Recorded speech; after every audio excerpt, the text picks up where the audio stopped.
2 secondes, je bois mon café. C'est important. C'est l'intro de vidéo la plus nulle qui soit, la plus incohérente. Voilà. Mais c'est comme ça. C'est comme ça. Et oui, t'as remarqué, il y a eu un changement capillaire. Je vais pas trop m'attarder dessus. Je vais juste te parler d'un concept. Mais surtout d'abord, je te rappelle pourquoi t'es là.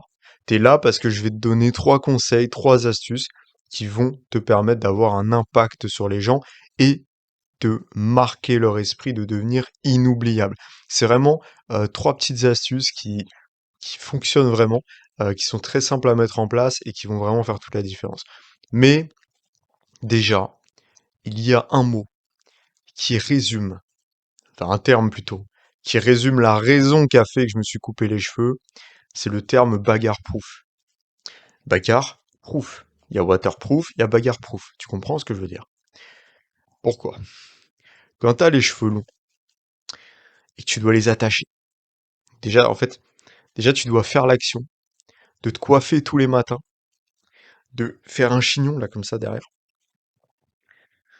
Parce que si tu le fais pas, tu dois faire des gestes comme ça. Ce qui est terrible. C'est très affligeant pour ton hétérosexualité de faire des gestes comme ça. Donc ça, c'est terrible.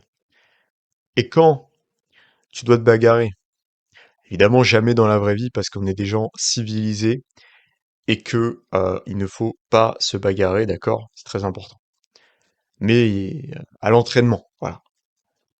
Tu dois faire des sparring, du grappling, que tu frottes ta tête contre d'autres têtes, que tu te prends des gants là, taille 12 dans la tempe. Mais qu'est-ce qui se passe? Ça se décoiffe, le chignon il reste pas, même si t'as plaqué comme un fou furieux. Donc tu te retrouves avec des cheveux dans la gueule, dans la bouche, enfin c'est horrible, c'est horrible. Et du coup t'es pas à fond, et du coup tu fais n'importe quoi, enfin c'est de la merde. Qu'est-ce que c'est de la merde? J'ai tout essayé les gars, j'ai essayé d'attacher, j'ai essayé toutes les longueurs de cheveux, j'ai essayé de plaquer, j'ai essayé les bonnets, ouais, j'ai lâché l'affaire. Ça y est, on coupe. Et d'ailleurs, j'ai le même truc, le terme bagarre-proof, j'utilise aussi quand je choisis mes vêtements. Ça va vous paraître dingue, je suis complètement fou. Je pense que je suis vraiment complètement fou. De sorte à ce que quand je vais choisir un vêtement, quel qu'il soit, je vais me poser la question de est-ce que c'est bagarre-proof ou non?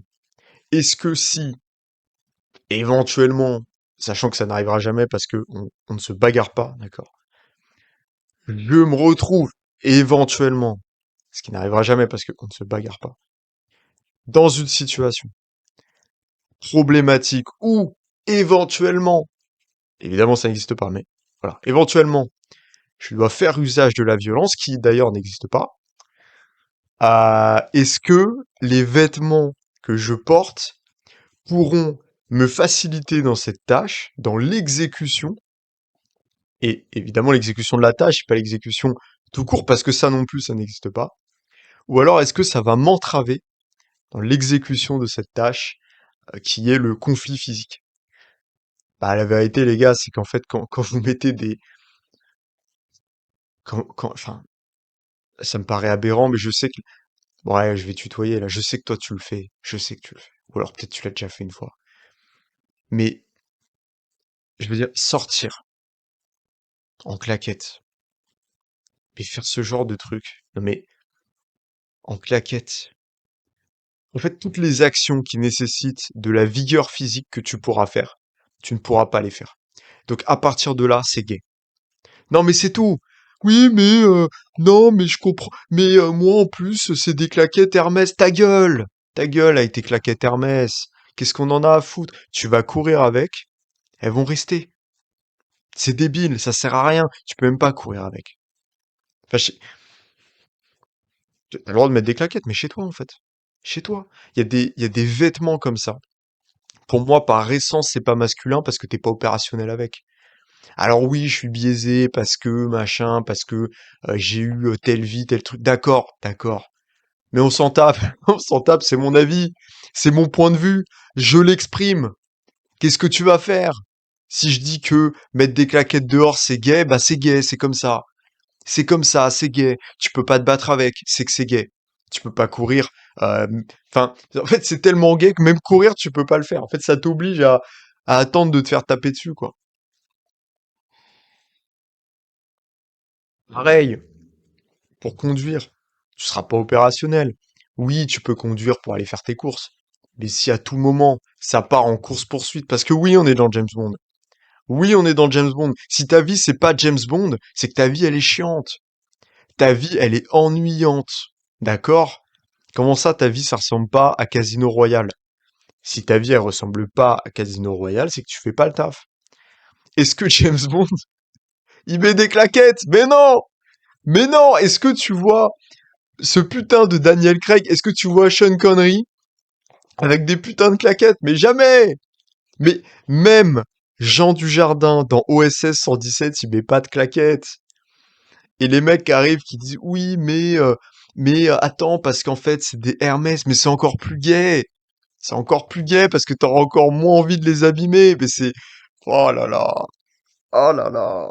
Et le pire, c'est qu'on va dire que c'est moi qui suis excessif. Mais non, c'est pas moi qui suis excessif. Arrêtez de mettre. Mais au-delà de ça, mais il y a plein d'autres vêtements comme ça. Enfin, les jeans slim, c'est pareil. T'as un jean, tu peux pas lever la jambe. Comment on met des high kicks? Comment on met des high kicks? Là, tu vas me dire, ouais, mais la vie, c'est pas un film de Bruce Lee. Bah, c'est qu'il y a un problème.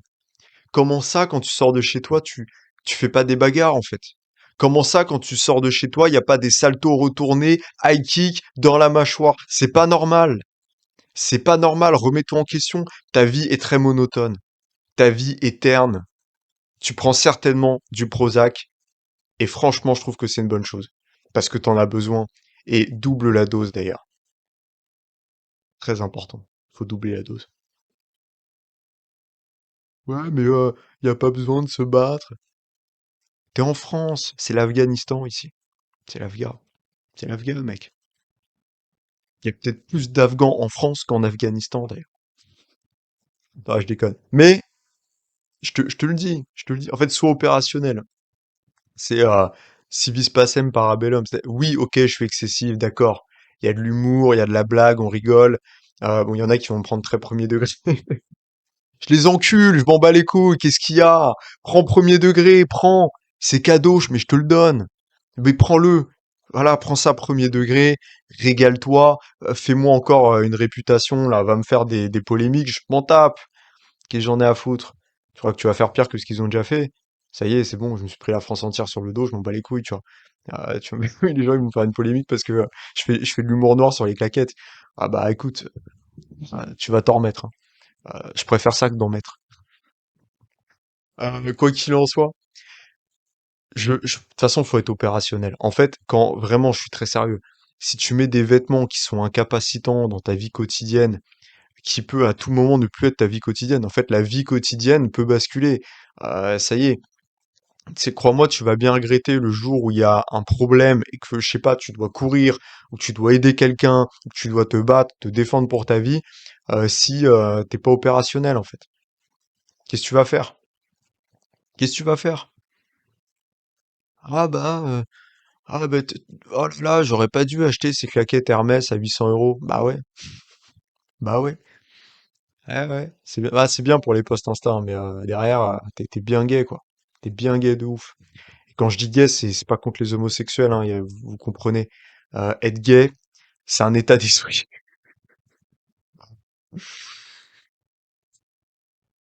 Comment je sors de ce pétrin, moi? Non, mais vraiment, c'est pas une question d'orientation sexuelle. Tu peux être hétéro et être gay. Tu peux être homosexuel et pas être gay. Tu vois ce que je veux dire ou pas? C'est une question en fait d'état d'esprit. Moi, quand je dis gay, ça veut dire que t'es une fiotte, quoi. T'es une fiotte, t'es faible. T'es faible, c'est tout. Donc voilà, ne sois pas faible. C'est juste que gay, je trouve que c'est un mot drôle. Et c'est un mot que j'ai envie d'utiliser dans le langage courant. En fait, j'ai envie qu'il y ait le mot gay dans le dictionnaire et qu'il n'y ait pas écrit homosexuel. Parce que moi, je m'en tape de ça. C'est pas mon sujet. Je m'en fous. D'accord? Les gens, ils font ce qu'ils veulent de leur vie. Ça me regarde pas. Mais par contre, je veux que le mot gay, voilà, soit pas juste joyeux. Je veux qu'il y ait le mot gay et que ce soit mets des claquettes dehors. Mets des claquettes pour sortir au lieu d'être opérationnel. Mets des claquettes au lieu de mettre des bonnes chaussures de ville avec des semelles épaisses. Des semelles qui font qu'en fait, si un jour éventuellement ça atterrit dans une mâchoire, il y a craquement soudain. Voilà. C'est pour moi, c'est ce qui est tolérable. Après, voilà. Non, mais chacun est comme il est. Les jeans slim, c'est pathétique. Putain, je comprends pas que ça existe. Je comprends pas qu'il y ait des gens qui soient d'accord avec le fait que ça existe. Je comprends pas qu'il y ait des gens qui en portent. Et en plus, enfin, évidemment, j'ai déjà essayé d'en mettre. Euh, je veux dire, c'est extrêmement inconfortable. C'est inconfortable. T'es compressé. T'as absolument pas de liberté de mouvement. Ça n'a aucun sens. Ça n'a aucun sens. Puis les gens, ils mettent ça, ils sont contents, quoi. Non, mais les jeans normaux. Même large, en vrai. Au moins, t'es opérationnel, tu vois. Et- pas si tu le descends jusqu'au genou. Bon, d'ailleurs, Dieu merci, il n'y a plus cette mode. Parce que je me rappelle d'une époque sombre, dans les années 2000. Une époque très sombre. On n'en parle plus de cette époque-là, mais moi, j'ai pas oublié. Il y avait des mecs, là. Leurs pantalons. En fait, ils arrivaient pas à marcher, tellement que le pantalon descendait. Donc, t'avais des démarches comme ça, là. Mais c'est un truc de fou. Ça, on l'a accepté. Et ces mecs-là, c'était des voyous, entre guillemets. C'est des mecs qui faisaient un peu les gangsters. Si faire un peu le gangster, c'est baisser ton pantalon, mon pote, c'est que ça en dit long. Ça en dit très très long. D'accord? Voilà. Je vais pas partir là-dedans, parce que sinon ça va partir en vrille. Mais je viens de me rappeler qu'en fait, il y a une vidéo YouTube. Et donc, par conséquent, il y a un sujet. Et donc, il y a des gens, en fait, qui sont là, ils regardent cette vidéo. T'en fais partie, peut-être. Tu regardes cette vidéo, et tu te dis, mais là, je suis en train d'entendre un mec. Moi, je suis venu à la base, je voulais juste des conseils, je voulais juste des conseils de vie, en fait. Je voulais juste, voilà, évoluer spirituellement, je voulais grandir. Et là, en fait, tu te retrouves face à un mec qui a une tête pas du tout sympathique, en plus. Parce il a pas une tête avenante. Et il commence à parler de mettre des claquettes, c'est gay. Toi, tu voulais des conseils de vie. Toi, tu voulais, voilà. Mais c'est lié, mec. C'est lié. Parce qu'on peut pas te respecter si tu mets des claquettes, c'est pas possible. Qui a banalisé ça? Qui, à un moment, s'est dit ça va être stylé, faut que ce soit à la mode? Vous êtes fous. Qu'est-ce que vous êtes fous? Vous êtes des grands malades. Vous êtes des grands... On est où pour mettre des claquettes comme ça? On est à l'Antiquité, les mecs? Putain. Bon, je devais parler de quoi déjà? Alors, 3 astuces psychologiques pour devenir inoubliable. On est parti, c'est le début de cette vidéo. Salut mon loup, j'espère que tu vas bien. Je me présente. Je m'appelle Mathieu Esnay, connu sous le nom d'Azur sur les réseaux. Pourquoi est-ce que je dis connu? Parce que, évidemment, tu m'as peut-être vu dans des polémiques complètement indécentes, parce que j'ai un peu trop fait d'envolées lyriques, j'avoue. Mais bon, maintenant, j'essaie de me canaliser, sauf à certains moments, comme là, pendant 10 minutes. Mais, au-delà de ça, je suis coach, et ça c'est très sérieux, en compétences sociales depuis maintenant 3 ans. Donc ça fait 3 ans, en gros, que j'accompagne les hommes sur leurs compétences sociales, sur leurs compétences personnelles, pour leur permettre de devenir impactants dans leur vie, pour leur permettre de développer leur aura, leur statut, et donc évidemment aussi leur réussite, d'avoir les clés pour écrire leur légende personnelle. Je sais, c'est beau, c'est joliment dit, mais c'est totalement réel, et chaque jour que Dieu fait, les résultats de mes élèves en témoignent. Donc, on est parti. Je vais justement là te donner des conseils en fait qui vont être très utiles parce que c'est des conseils qui vont être simples à appliquer, que tu vas pouvoir utiliser dans ta vie quotidienne, que tu vas pouvoir utiliser lors d'événements, lors d'un date, voilà, peu importe. Tu choisis après le contexte. T'es libre, mec. T'es un homme libre. En tout cas, quand tu regardes mes vidéos. Parce qu'après, t'es dans le salariat. Oh, je rigole! Je rigole, d'accord? Ça y est, personne n'est libre en vérité. Même moi qui suis entrepreneur, je suis pas libre. La liberté, ne s'acquiert qu'à la fin de la vie. Je me fatigue.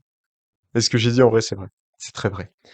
Tu seras jamais totalement libre dans le sens où on l'entend, parce que la vérité, c'est que la liberté absolue, en fait, c'est un mythe, et tu auras toujours des contraintes. Et en tout cas, si on détermine que la liberté, c'est l'absence de contraintes, et c'est le choix absolu, eh bien, la vérité, c'est qu'on ne sera jamais libre. C'est pour ça qu'en fait, faut pas chercher la liberté, faut chercher peut-être davantage d'indépendance, ça c'est clair que c'est intéressant. Faut chercher peut-être d'avoir plus le choix dans nos vies, de pouvoir accomplir les projets qu'on a envie d'accomplir, de pouvoir aider nos proches comme on le souhaiterait, mais, mais chercher la liberté absolue, je pense que c'est une quête sans fin, qui est vide de sens, parce qu'en fait, elle mènera inévitablement à la frustration, parce qu'en fait, elle n'a pas de fin. Donc c'est normal. Et donc il y aura toujours une contrainte et il y aura toujours un rebondissement négatif.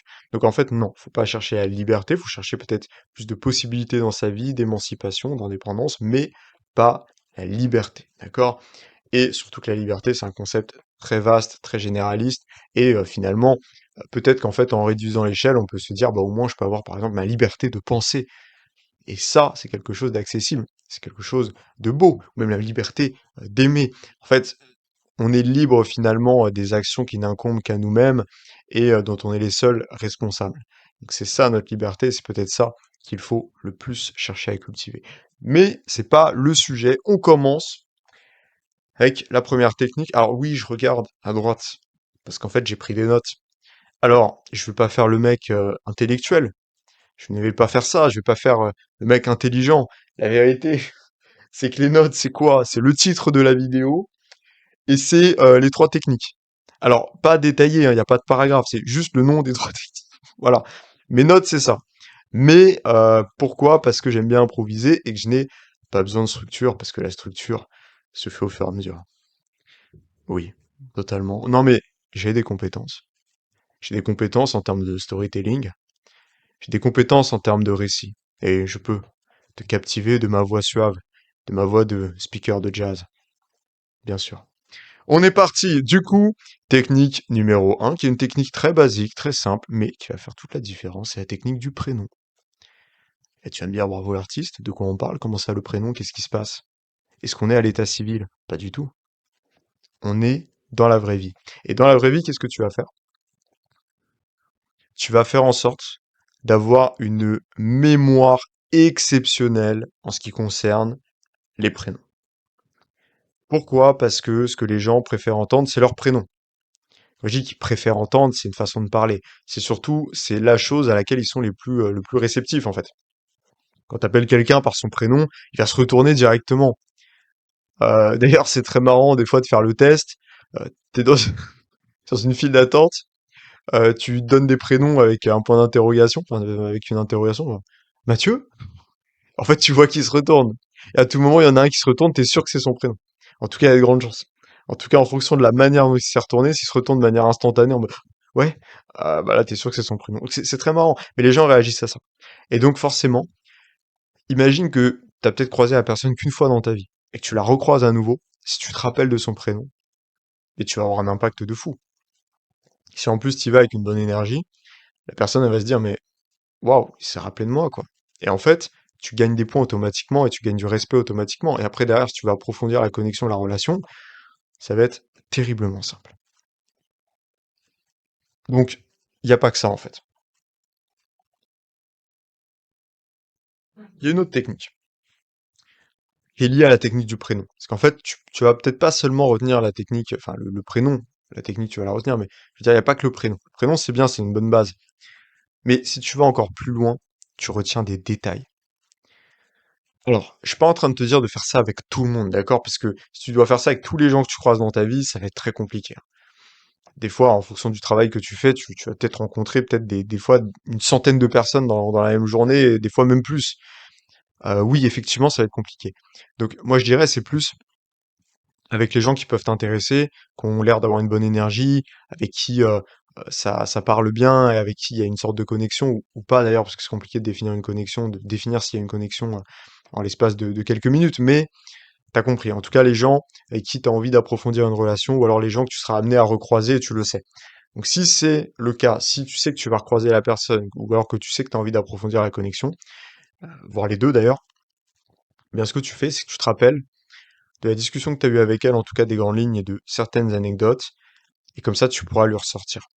Alors, dans le meilleur des cas, bon bah du coup ça lui remémore le souvenir, donc en fait elle va se rappeler d'une interaction intéressante, donc forcément tu marques des points, mais au-delà de ça, ça montre qu'en fait tu es soucieux de l'interaction et tu as de la mémoire et tu considères ce que la personne te dit. Euh, Moi, il y a un truc que je fais souvent qui bluffe les gens. Mais vraiment, hein, et c'est un truc en général, ça, c'est assez impressionnant, pour eux en tout cas. Pour moi, c'est juste banal. Non, mais c'est vrai, c'est banal. Parce qu'en fait, je maîtrise les compétences sociales, donc pour moi, tout est facile. Je l'apprendrai un jour, t'inquiète pas. Non, mais très sérieusement, il y a un truc que je fais en général, c'est que quand je vais parler avec quelqu'un, je vais vraiment, j'ai une bonne mémoire et en fait, je la travaille. Et donc, ça veut dire que je vais vraiment faire attention à tous les détails. Et il y aura des moments où, par exemple, je vais faire des résumés. Je vais lui demander, je vais lui dire, écoute, t'es ok si jamais, voilà, je te résume un petit peu ce que tu m'as expliqué, comme ça, on vérifie si tout est clair. Et je le fais parce qu'il y a un but et que ça permet aussi de clarifier les choses, et donc tout simplement c'est cohérent. Tu vas pas dire ah tiens je peux résumer là ce que tu viens de me dire alors qu'en fait la personne elle t'a juste raconté ses courses, enfin, c'est complètement con. Moi c'est un truc par exemple que je vais faire beaucoup sur les appels découvertes que je vais faire avec la mission, sur les appels stratégiques en fait, le fameux appel gratuit que je te propose. Tu peux réserver d'ailleurs juste en dessous de la vidéo, qui permet de faire un point, un bilan sur tes problématiques, sur tes objectifs, et justement de te donner une stratégie sur mesure pour devenir celui qu'on ne pourra plus jamais ignorer, et donc de développer un impact redoutable. Oui, je fais la petite pub. Petite pub pour l'appel, évidemment. Du coup, souvent je le fais à ces moments-là aussi parce que c'est pertinent et c'est intéressant. Et en fait, quand la personne elle voit que tu te rappelles de tout, de tous les détails, et que même au-delà de ça, t'as même anticipé certaines choses et t'as même approfondi le diagnostic entre guillemets sur des choses en fait que la personne ne t'a pas dites, parce que moi en fait à partir de certains trucs qu'on va me dire, je vais en déduire pas mal de choses, et en fait naturellement on peut faire des déductions. Et en général ces déductions, si on a une bonne base de données, une bonne intuition et qu'on a l'habitude aussi et qu'on connaît en fait le sujet, en fait ces déductions souvent elles sont très justes et elles tapent dans le mille.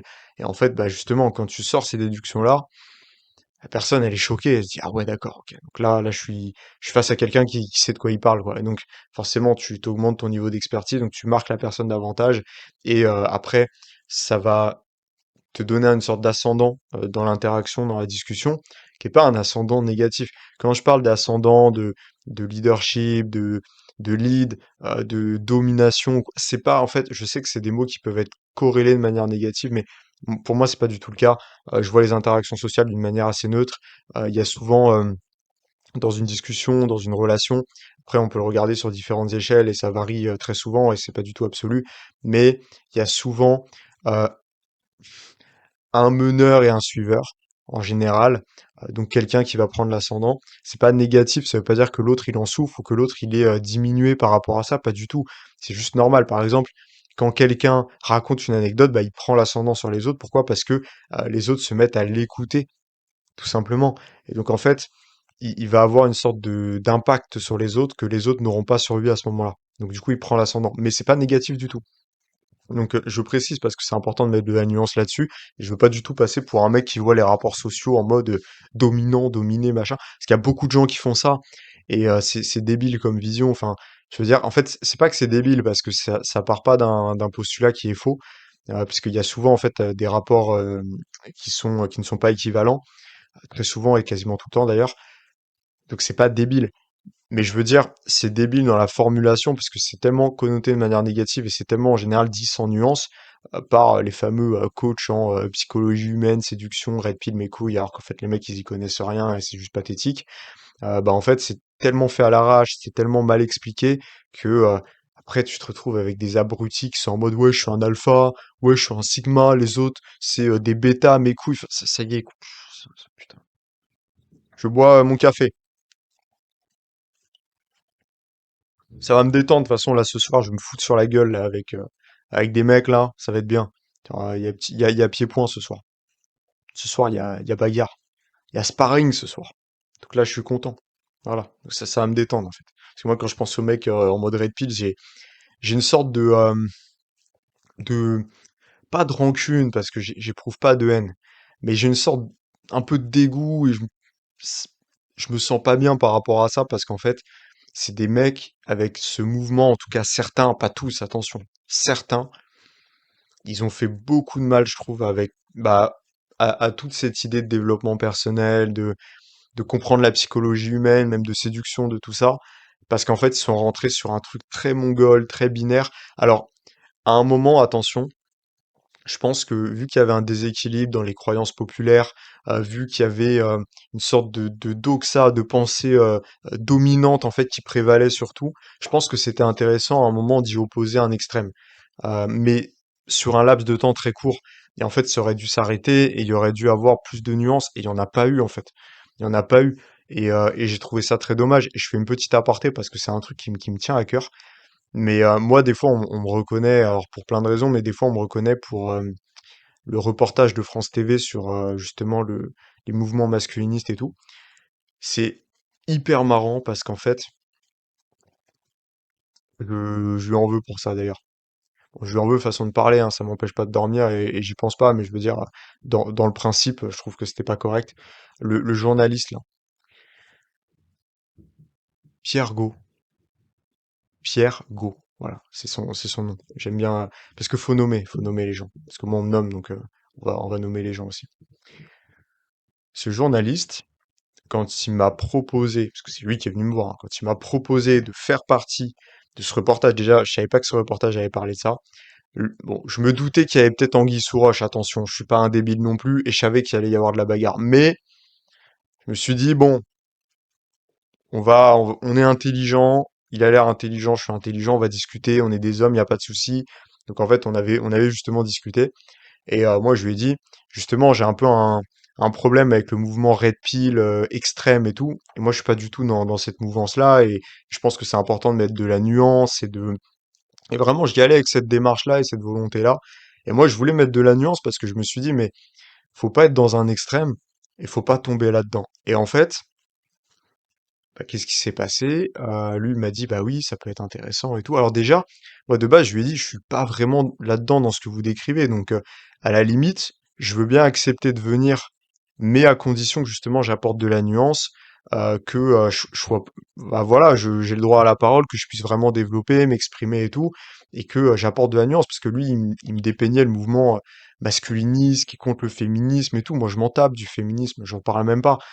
Et donc en fait, lui, il était vraiment là-dedans. Et je lui ai dit non, moi, je serais plutôt partant pour peut-être faire une passerelle entre les deux, essayer peut-être d'essayer de d'amener une philosophie, une pensée qui puisse réconcilier un peu les deux parties et trouver bah, de la nuance en fait, parce que tout n'est pas binaire. Et moi, et on avait parlé de ça par téléphone, et je me rappelle que bah lui il m'avait dit oui, ça pourrait être intéressant effectivement. En plus, vous aurez le temps de développer. Il m'a dit ça. Il m'a dit vu que c'est un reportage, vous aurez le temps de développer et tout. Je lui ai dit bon bah c'est cool. En fait, au final, j'étais le seul à accepter parce que, et même je le sentais pas, honnêtement, je suis pas un débile non plus, mais je me suis dit, bon, bah, je vais quand même y aller parce que, bah, je me suis engagé, je lui ai dit que je le ferais, voilà, je sais très bien qu'il y a une équipe derrière, que ça peut changer tous leurs plans et les foutre dans la merde si je viens pas. Moi, je suis un homme de principe.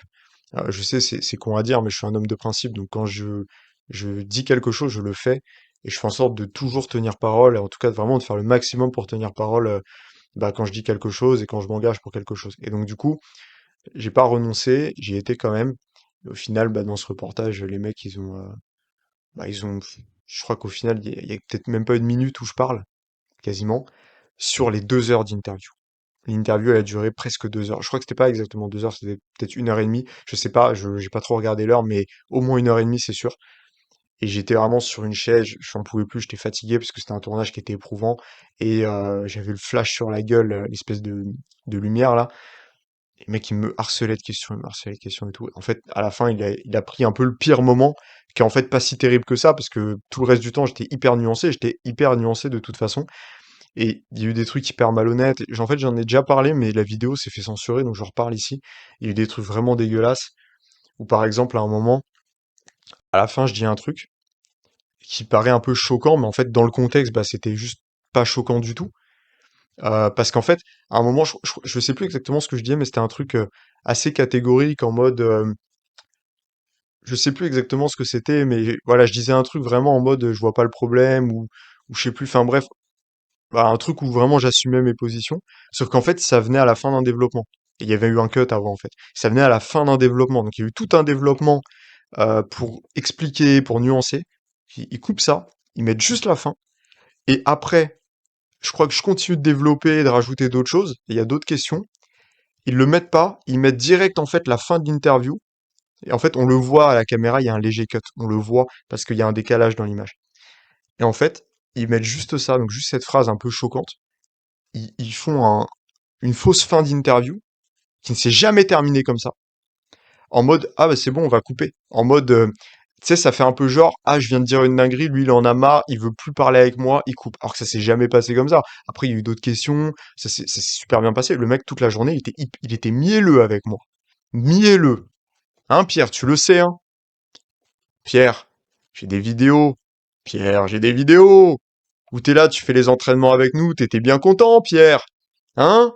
T'étais mielleux. Hein? Un petit chaton, adorable. Bref. Et donc après, bah, il coupe en mode, j'ai dit une dinguerie, ça y est, c'est bon, on arrête l'interview, ça dégage. Ça s'est jamais passé comme ça. Il y a eu un cut, ça s'est jamais passé comme ça dans aucun monde. Et vraiment, en fait, ça m'a dégoûté parce que je me suis dit, c'est dommage. Et justement, pourquoi je te parle de ça et parce qu'en fait, je te parlais justement de ce fameux mouvement Red Pill qui a fait du mal parce que voilà, moi après on m'a affilié à ça alors qu'en fait j'étais pas du tout là-dedans, même si à des moments, attention, hein, j'étais assez extrême dans mes propos, j'étais pas dans le vrai hein, tout le temps, loin de là. Je suis un homme, je fais des erreurs. J'étais jeune en plus à ce moment-là. Enfin, quand je dis à ce moment-là, c'était il y a quelques années quand je me lançais sur les réseaux. Voilà, j'étais jeune, j'avais moins d'expérience de la vie aussi, j'avais moins de recul. Donc forcément, j'avais pas la nuance que j'ai aujourd'hui. Et puis aussi, j'avais ce truc où ça me faisait rire d'être clivant. Et honnêtement, je faisais ça parce que ça me faisait marrer, quoi. J'y croyais pas. C'est pas que je croyais pas en mes idées, j'y croyais. Mais en tout cas, enfin, je veux dire, quand je quand j'exagérais le truc pour que ce soit clivant, c'était surjoué, ça me faisait marrer. De toute façon, les gens le savaient, mais il y en a qui fait semblant de pas comprendre. Donc voilà, je sais pas pourquoi j'en suis venu là, mais tout ça pour te dire que putain, là je me rends compte en fait d'à quel point ça a dérivé. Putain, ça n'a aucun sens cette vidéo. Mais ce que j'expliquais, c'est qu'en gros, d'où l'intérêt en fait de bien se remémorer des gens. Ça n'a rien à voir. Rien à voir, putain, je sais pas où je suis parti là, mais rien à voir. Et donc voilà, mais t'auras plus d'impact. Et donc là, je te propose qu'on oublie le fiasco qui vient de se dérouler et qu'on passe à la deuxième technique, qui est la technique de l'empathie. Donc si tu veux vraiment en fait créer je dirais marquer la personne, faire en sorte qu'elle se rappelle de toi et créer une bonne impression. En fait, ce que tu fais, c'est que tu travailles l'empathie, dans le sens où en gros, tu fais en sorte de vraiment la comprendre, de vraiment vouloir l'écouter et d'avoir cette volonté de te mettre à sa place, de, euh, de vraiment l'écouter et d'être passionné par ce que la personne dit. Et je te jure que si tu fais ça, en fait, c'est quelque chose qui est tellement rare de faire preuve d'empathie, de compréhension, de se mettre à la place de l'autre, de faire de l'écoute active, qu'en fait, la personne, elle va être vraiment marquée par ça profondément et elle ne t'oubliera jamais. Jamais, jamais elle ne t'oubliera parce qu'en fait, tu as fait ce que les autres ne savent pas faire. Aujourd'hui, les gens, ils ne savent que s'écouter. Ils n'arrivent pas à écouter les autres. Ils ont des murs, ils ont des œillères. Et en fait, ça les bloque, ça les coupe du monde. Et c'est très néfaste, c'est très négatif.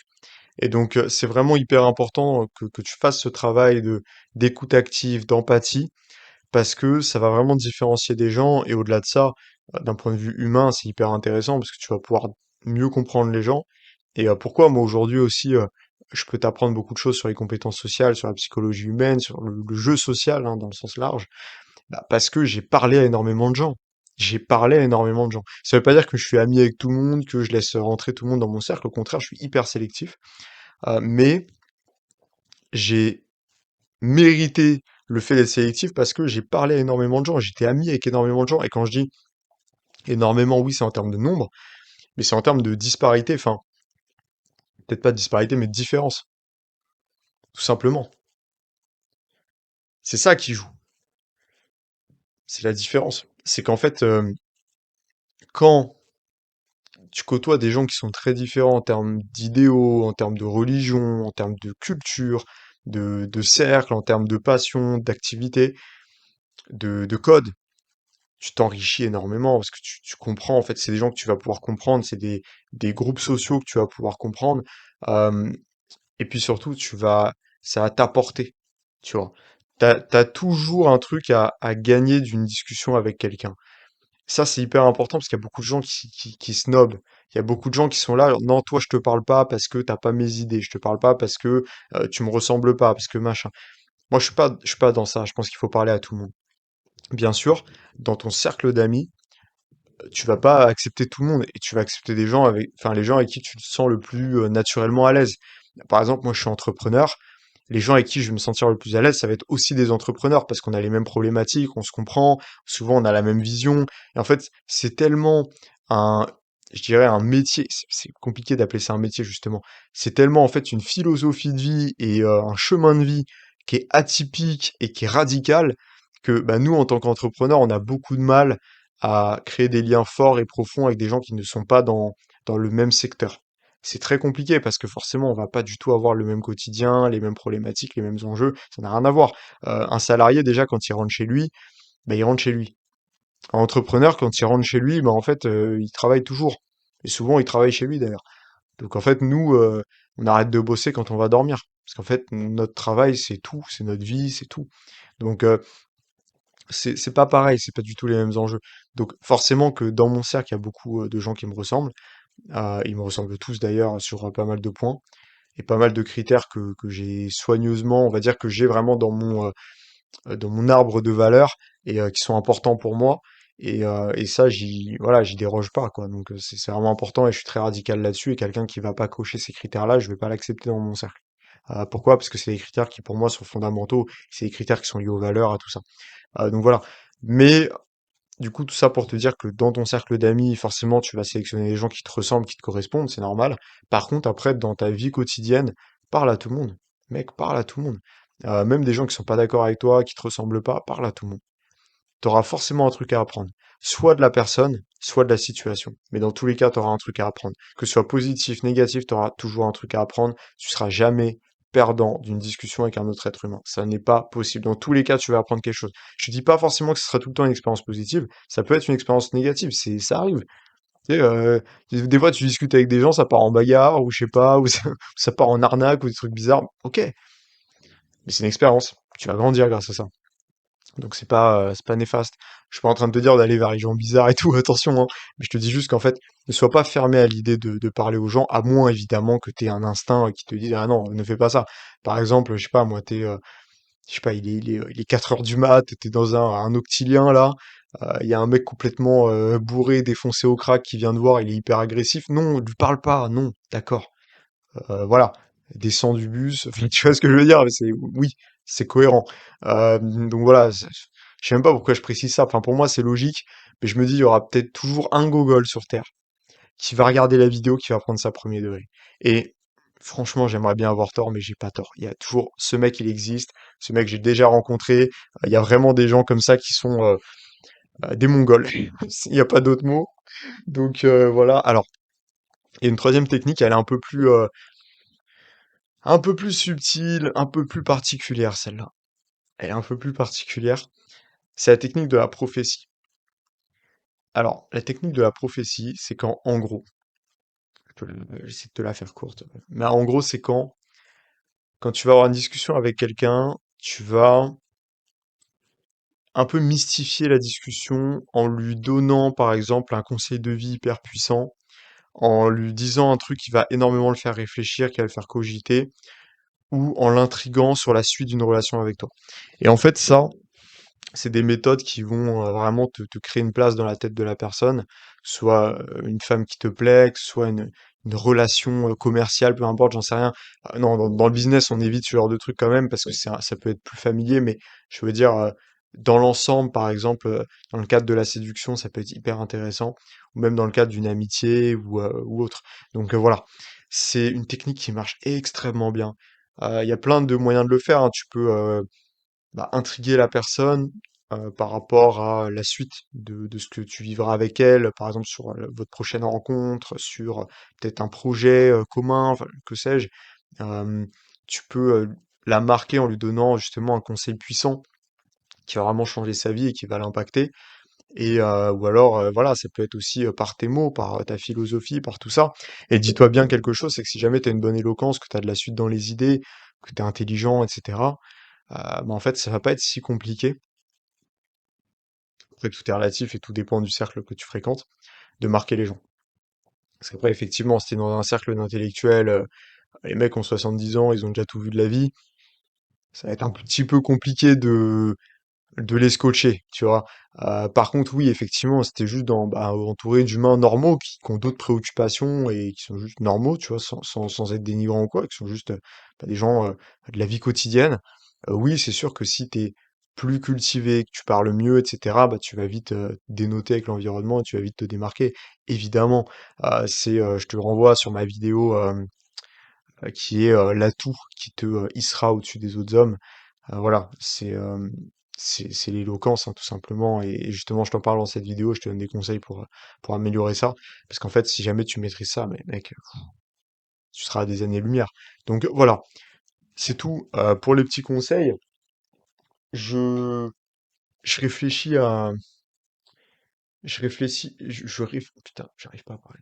Je réfléchis à ce que je pouvais te présenter. Il y aura pas d'objet. Voilà, voilà. Non, mais c'est tout. J'ai pas d'inspi, voilà. Il y a eu de l'inspi pour d'autres choses là dans cette vidéo, mais c'est tout. Voilà. Donc il y aura pas d'objet. Non, mais tant pis. Tant pis. J'ai pas envie. Voilà, j'ai pas envie. Oui, c'est l'objet du jour. Ça veut pas dire que c'est l'objet tous les jours. Voilà, il y aura des jours, il y aura pas d'objet. Il y aura des jours, il y aura un objet. Tu veux le savoir, tu regardes la vidéo, mec. C'est tout. Quoi qu'il en soit, si tu veux découvrir ma stratégie pour devenir celui qu'on ne pourra plus jamais ignorer et développer un impact redoutable, clique sur le lien juste en dessous pour réserver ton appel avec moi, qui est complètement offert, et on discutera sur ta situation, on fera un bilan et on verra comment tu peux progresser, aller chercher les résultats que tu souhaites. En tout cas, mon loup, on se rejoint au sommet, n'hésite pas à me dire ce que tu as pensé de cette vidéo en commentaire, et on se dit à la prochaine.